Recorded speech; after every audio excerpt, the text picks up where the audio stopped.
इस मूवी में हम एक 18 साल की ऐसी लड़की की कहानी देखेंगे जिसे मारना मुश्किल ही नहीं नामुमकिन है। उस पर कोई गोली मारे या फिर उसका हाथ टूट जाए, किसी भी चीज का उसे कोई भी असर नहीं होता। मूवी के शुरुआत में हमें एक टेररिस्ट ग्रुप दिखाया जाता है। इस टेररिस्ट ग्रुप ने कुछ बच्चों को किडनैप कर रखा था। इस ग्रुप के लीडर होते हैं मिस्टर चोय और डॉक्टर बेक। इस टेररिस्ट के ग्रुप से एक 7 साल की बच्ची बचकर वहां से भाग निकलती है। ये लोग उस बच्ची का बड़ी ही बुरी तरीके से पीछा करने लगते हैं।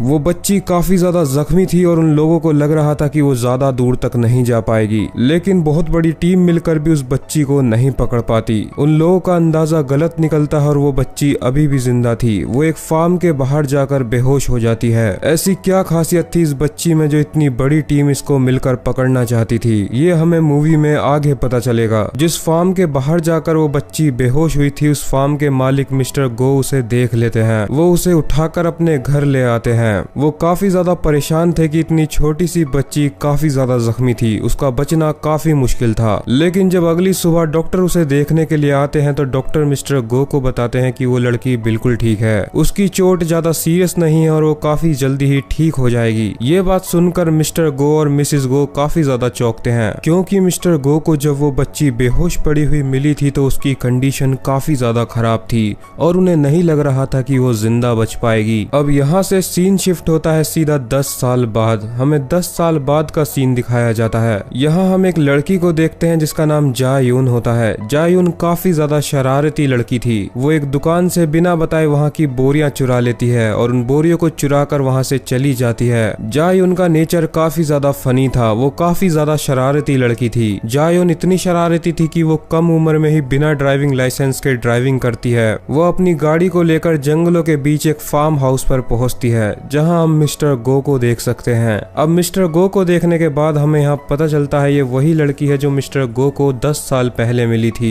मिस्टर गो ने उसको अडॉप्ट कर लिया था और उसका नाम जायोन रख दिया। जायोन मिस्टर गो और मिसेस गो से अपने रियल पेरेंट्स की तरह ही प्यार करती थी। वो उनका काफी ख्याल रखा करती थी। जायोन काफी शरारती थी, लेकिन फिर भी वो अपने फादर की फार्म में काफी मदद कराया करती थी। वो अपनी मॉम मिसेस गो का भी काफी ख्याल रखा करती थी, क्योंकि मिसेस गो को अल्जाइमर नाम की एक डिजीज थी। इस बीमारी के अंदर इंसान पुरानी बातों को भूलने लगता है, उसे कुछ भी बात याद नहीं आती। आसान भाषा में वो पागल होने लगता है। लेकिन इन लोगों की फाइनेंशियल कंडीशन इतनी अच्छी नहीं थी कि वो मिसेस गो का एक अच्छे डॉक्टर से इलाज करा सकें। साथ ही में जायोन को भी माइग्रेन के दौरे पड़ा करते थे। अक्सर उसे अपनी 10 साल पुरानी बातें याद आया करती थी। उन बातों को सोचकर उसका सर फटने लगता था और उसे माइग्रेन का दौरा पड़ने लगता था। जायोन अपनी फ्रेंड के साथ स्कूल जा रही होती है, जहाँ उसकी फ्रेंड उसे एक सिंगिंग कंपटीशन के बारे में बताती है, जिस कंपटीशन में जीतने वाले को 30 लाख प्राइज मनी मिलने वाला था। ये बात सुनकर जायोन सोचती है अगर वो उस कंपटीशन को जीत गई तो वो अपने माइग्रेन का भी इलाज करवा सकती है और अपनी मॉम के अल्जाइमर का भी इलाज करवा सकती है। अब जायोन सिंगिंग कंपटीशन में पार्ट ले लेती है, जहाँ पहले उसका इंटरव्यू किया जाता है। इंटरव्यू में जायोन पास हो जाती है और उसे सिंगिंग कंपटीशन के लिए चुन लिया जाता है। स्टेज पर जायोन परफॉर्म करती है और काफी अच्छा गाना गाती है। गाना खत्म करने के बाद वो एक मैजिक ट्रिक भी करके दिखाती है। वो अपने माइक को हवा में उड़ा देती है। ये देखकर सभी जज काफी खुश होते हैं और जायोन को आगे के लिए सेलेक्ट कर लिया जाता है। जायोन के पेरेंट्स उसकी परफॉर्मेंस को देखकर काफी खुश होते हैं और वो उस पर काफी नाज कर रहे थे।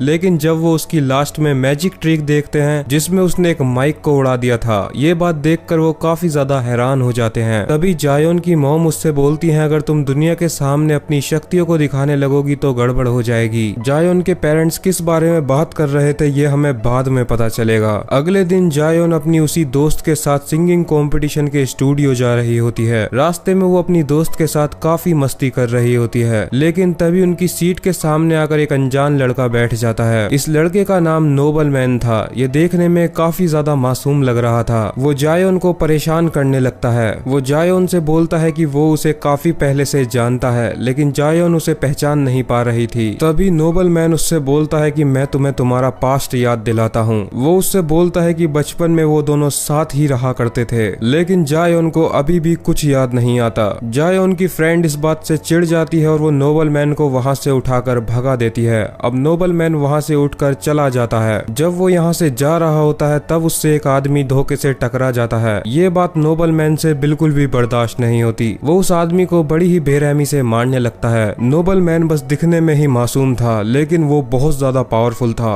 वो उस आदमी को एक हाथ से उठाकर ट्रेन से बाहर फेंक देता है। अब सीन शिफ्ट होता है और जायोंग अपने स्टूडियो पहुंच चुकी थी। वहां उसका सिंगिंग कंपटीशन होने वाला था। अपने सिंगिंग कंपटीशन के अंदर वो दोबारा से काफी अच्छा परफॉर्म करती है और अब वो क्वार्टर फाइनल के लिए सेलेक्ट हो चुकी थी। जायोन जब स्टूडियो से बाहर आती है तो अचानक से उसके सर में दर्द होने लगता है। वो भागकर बाथरूम जाती है। वहाँ उसकी नाक और मुंह से खून आने लगता है। अब हमें कुछ समय पुराना सीन दिखाया जाता है, जहाँ हम देखते हैं जायोन एक डॉक्टर के पास गई थी। वो डॉक्टर जायोन को बताता है कि वो ज्यादा समय तक जिंदा नहीं रह पाएगी क्योंकि उसकी कंडीशन काफी ज्यादा खराब है। अब जायोन बाथरूम से बाहर आती है, जहाँ उसकी फ्रेंड उसका वेट कर रही थी। वो दोनों साथ मिलकर स्टूडियो से बाहर आ जाते हैं। वो दोनों बाहर खड़े होकर टैक्सी का वेट कर रहे होते हैं, लेकिन तभी वहाँ पर कुछ ब्लैक कार आती हैं। उन कार के अंदर से एक इंसान बाहर आता है। ये मिस्टर चोए था, जिसे हमने मूवी के स्टार्टिंग में देखा था। ये वही है जिसके चंगुल से जायोन बचकर भाग गई थी, लेकिन जायोन उसे नहीं पहचान पाती। जायोन और उसकी फ्रेंड को उससे खतरा लगता है। वो दोनों भागकर एक टैक्सी के अंदर बैठ जाते हैं। इतने सालों बाद मिस्टर चोए को जायोन का पता मिल चुका था। दरअसल में जायोन ने जब सिंगिंग कंपटीशन के अंदर काफी अच्छा परफॉर्म किया था, तो वहाँ मिस्टर चोए और डॉक्टर बेक ने उसे देख लिया था।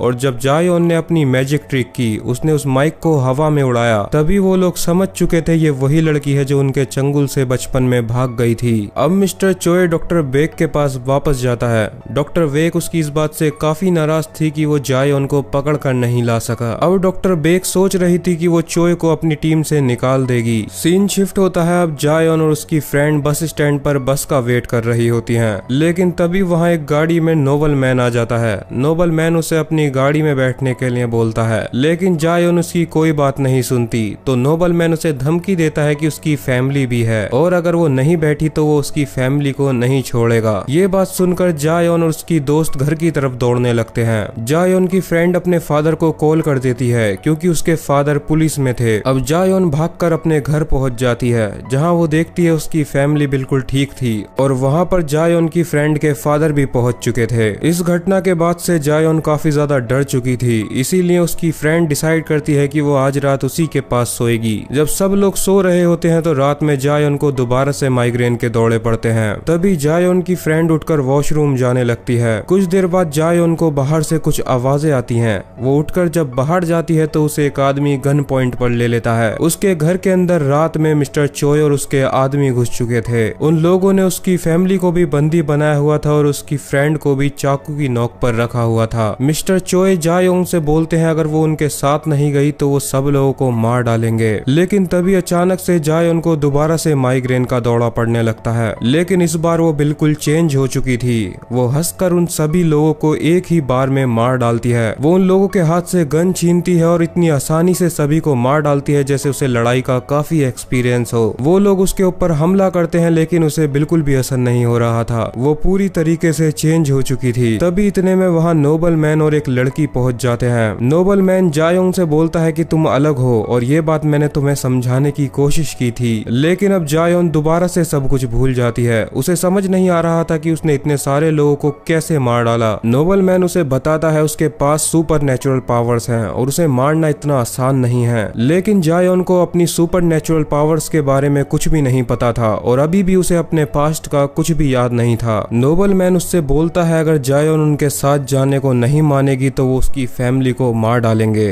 और अगर वो उनके साथ जाने के लिए मान जाती है तो उसकी पुरानी याददाश्त भी वापस आ जाएगी और वो लोग उसे बता देंगे कि उसके पास सुपर नेचुरल पावर्स कहां से आई। जायोन अपनी फैमिली की खातिर मान जाती है और वो उन लोगों के साथ कार में बैठकर वहां से चली जाती है। वो लोग उसे एक काफी पुरानी लैब में लेकर जाते हैं। वहां उसका सामना होता है डॉक्टर बेक से। डॉक्टर बेक उसे देखकर काफी खुश होती है और वो उससे बोलती है कि आखिरकार मैंने तुम्हें पकड़ लिया। डॉक्टर बेक जायोंग को एक सील्ड रूम के अंदर बंद कर देती है और बाहर से वो उस पर नजर रखे हुई थी। जायोन को एक स्पेशल चेयर के ऊपर बैठा दिया जाता है। तभी वहाँ एक डॉक्टर आता है और जायोन की गर्दन पर एक इंजेक्शन इंजेक्ट करता है। डॉक्टर बेक जायोंग से बताती है इस इंजेक्शन के लगते ही तुम्हें सब कुछ याद आ जाएगा और इस इंजेक्शन के लगने की वजह से ही तुम जिंदा रह पाओगी। अगर ये इंजेक्शन की डोज तुम्हें नहीं मिली तो तुम मर जाओगी। डॉक्टर बेक ने ऐसा इसलिए किया था ताकि वो उसकी पावर्स का यूज कर सके और वो ऐसी पावरफुल आर्मी बनाकर काफी सारे लोगों के ऊपर राज कर सके। लेकिन तभी हमें यहाँ सबसे बड़ा सच पता चलता है। जायोन चेयर पर बैठकर देखकर मुस्कुराने लगती है। जायोंग डॉक्टर बेक से बताती है वो उसे यहाँ तक नहीं लाई, बल्कि जायोंग खुद यहाँ चलकर आई है। दरअसल में जायोंग का ये सभी प्लान था ताकि डॉक्टर बेक उसे वो इंजेक्शन लगा दे जिससे उसकी जिंदगी का एक और महीना बढ़ जाए। जायोंग के ब्रेन में एक प्रॉब्लम थी और वो 1 महीने के अंदर मरने वाली थी। सिर्फ डॉक्टर बेक का वो सुपर पावर वाला इंजेक्शन ही उसे जिंदा बचा सकता था। अब क्योंकि डॉक्टर बेक ने उसके इंजेक्शन लगा दिया तो जायोंग की जिंदगी का एक और महीना बढ़ गया है। जायोंग अपनी चेयर से उठती है और वहाँ के डॉक्टर को एक ही हिट में मार डालती है। दरअसल में जायोंग एक विच थी और इसी वजह से डॉक्टर बेक और उसकी टीम बचपन में उसे पकड़ना चाहती थी। उसके पास सुपर नेचुरल पावर्स थी जिसकी वजह से वो काफी सारी चीजों को हवा में उड़ा सकती थी और उसके पास बहुत सारी पावर्स थी। इसी वजह से डॉक्टर बेक की टीम उसके पीछे लगी हुई थी। लेकिन 10 साल पहले जायोंग उनके चंगुल से बचकर भाग गई और एक फार्म के बाहर जाकर बेहोश हो गई, जहाँ मिस्टर और मिसेस गो ने उसे अडॉप्ट कर लिया और उसे अपनी बच्ची की तरह पालना शुरू किया। जायोंग को बचपन से ही सारी बातें याद थी, बस वो अनजान बनकर रहती थी। सिंगिंग कंपटीशन में जाना उसका एक प्लान था ताकि वो सिंगिंग कंपटीशन के अंदर माइक को उड़ाकर जादू कर सके, ताकि डॉक्टर बेक की टीम उसे ढूंढ ले और उसके पास तक ले जाए, जिसके बाद डॉक्टर बेक उसे इंजेक्शन लगा दें और उसकी जिंदगी का एक और महीना बढ़ जाए। ये सभी जायोंग का प्लान था। अब जायोंग का एम था ऐसे ही काफी सारे इंजेक्शंस को हासिल करना, जिसकी वजह से वो काफी सालों तक जिंदा रह पाएगी। वो उस शीशे के रूम से बड़ी ही आसानी से बाहर निकल जाती है और बाहर निकलते ही डॉक्टर बेक के पैरों में गोली मार देती है। जायोंग डॉक्टर बेक को मारने ही वाली होती है, लेकिन तभी वहाँ पर नोबलमैन पहुंच जाता है। नोबलमैन जायोंग से बोलता है कि मैं तुम्हें एक ही झटके में मार डालूंगा क्योंकि मैं बचपन से काफी ज्यादा पावरफुल हो चुका हूँ। लेकिन जायोंग मुस्कुराती है और एक ही झटके में उसके पीछे टेलीपोर्ट हो जाती है। वो उसकी गर्दन को पकड़कर उसे हवा में उड़ा देती है। नोबलमैन उस पर अपनी फुल पावर से हमला करता है, लेकिन जायोंग उससे काफी ज्यादा तेज थी। जायोंग नोबलमैन को इतनी प्यार से मार रही थी जैसे वो उसके साथ खेल खेल रही हो, लेकिन तभी नोबलमैन उसका हाथ पकड़ लेता है और हाथ तोड़ देता है। लेकिन जायोंग अभी भी मुस्कुरा रही होती है क्योंकि वो अपने हाथ को बड़ी ही आसानी से ठीक कर लेती है। वो नोबलमैन के एक लात मारती है जिससे नोबलमैन बहुत रूम दूर जाकर गिरता है। जायोंग एक दूर पड़ी हुई गन को उड़ाकर अपने पास बुला लेती है और डॉक्टर बेक के पैरों में एक और गोली मार देती है। इतने में ही वहाँ पर मिस्टर चोए पहुंच जाता है, उसके साथ उसकी पूरी टीम थी। डॉक्टर बेक को लग रहा था कि वो उसकी मदद करने के लिए आए हैं, लेकिन वो तो उल्टा डॉक्टर बेक के आदमियों को मारने लगते हैं क्योंकि डॉक्टर बेक चोए के साथ गद्दारी कर रही थी। वो उसे अपनी टीम से निकालने का प्लान बना रही थी, इसीलिए चोए डॉक्टर बेक को शूट कर देता है। अब वो जायोंग को मारने के लिए आगे बढ़ता है, लेकिन जायोंग उसे और उसकी टीम को बड़ी ही आसानी से मार डालती है। अब सिर्फ नोबलमैन ही जिंदा बचा था। जायोंग नोबलमैन को मारने से पहले उस लैब का नाम पूछती है जिस लैब के अंदर उसे ऐसे और भी इंजेक्शन मिलेंगे ताकि वो उन इंजेक्शंस के सहारे जिंदा रह सके। नोबलमैन उसे बता देता है और वो नोबलमैन को मार डालती है। जायोंग के पास अभी भी एक इंजेक्शन बाकी था। वो अपनी फैमिली के पास वापस पहुंच जाती है जहां उसकी मदर हॉस्पिटल में थी। उसकी मदर मरने ही वाली होती हैं, लेकिन तभी वो अपनी डोज का इंजेक्शन अपनी मॉम के लगा देती है। दरअसल में वो इंजेक्शन किसी भी बीमारी को बड़ी ही आसानी से ठीक कर सकता था। यहाँ हमें एक और सच्चाई पता चलती है, मिस्टर गो को जायोंग के बारे में शुरू से ही सब पता था। जिस रात वो उनके फार्म के बाहर उन्हें बेहोश पड़ी हुई मिली थी, वो उसी वक्त समझ गए थे कि ये एक बिच है, क्योंकि जायोंग के उनके घर में आते ही उनके सारे एनिमल्स ने मरना शुरू कर दिया था। लेकिन फिर भी वो लोग जायोंग से काफी प्यार करते हैं और उन्होंने उसकी पावर्स को हमेशा सबसे छुपा कर रखा। ये बात सुनकर वो दोनों इमोशनल हो जाते हैं। लेकिन अब जायोंग उस लैब को ढूंढने के लिए जा रही थी जहां उसे ऐसे और भी इंजेक्शन मिलेंगे। सीन शिफ्ट होता है और अब हमें 3 महीने बाद का सीन दिखाया जाता है। जायोंग उस लैब में पहुंच जाती है जहां उसे डॉक्टर बेक की हमशक्ल बहन मिलती है। जायोंग उसे धमकाने लगती है जिस वजह से वो डर कर उसे काफी सारे इंजेक्शंस दे देती है। इन इंजेक्शंस की मदद से जायोंग काफी महीनों तक जिंदा रह सकती है। इतने में ही वहाँ पर एक और लड़की की एंट्री होती है। इस लड़की को भी देखकर हम समझ सकते हैं कि ये भी एक विच है, लेकिन जायोंग उससे बोलती है अगर तुमने मुझे हाथ भी लगाने की कोशिश की तो मैं तुम्हारी गर्दन उड़ा दूंगी। इसी के साथ यहीं पर यह मूवी खत्म हो जाती है। ये था इस मूवी का पहला पार्ट, और अगर आप लोगों को इस मूवी का दूसरा पार्ट देखना है तो आप मेरे चैनल को सब्सक्राइब कर सकते हो। मैं इस मूवी का दूसरा पार्ट जल्दी ही लाऊंगा।